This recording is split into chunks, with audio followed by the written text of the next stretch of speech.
Hello साथीहरु, मैले चाहिँ यो मोबाइलमा हेरेर लबर बनाउनु सिक्दै छु हैन।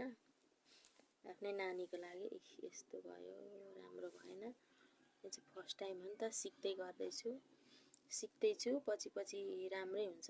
अब एउटा दुईटा बनाएपछि मैले पनि यो टिकटकमा देखेर बनाएको हैन।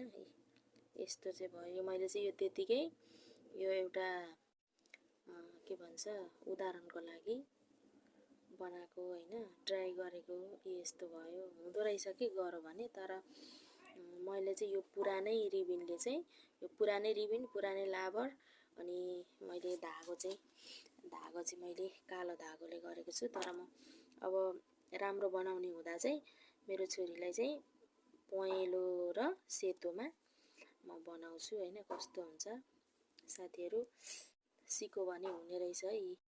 मलाई चाहिँ आउँदैन थियो हैन, हल्का सिकेको यतिको चाहिँ बनाए। हेर्नु त यतिको राम्रो हुँदो रहेछ। मजाले यो पुरानो रिबिन हो नि त, यो पुरानो रिबिनको चाहिँ मजाले फिनिसिङ आउँदैन।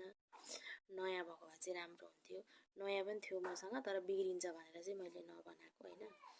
अब अर्को चोटि चाहिँ बनाउँछु। Bye bye.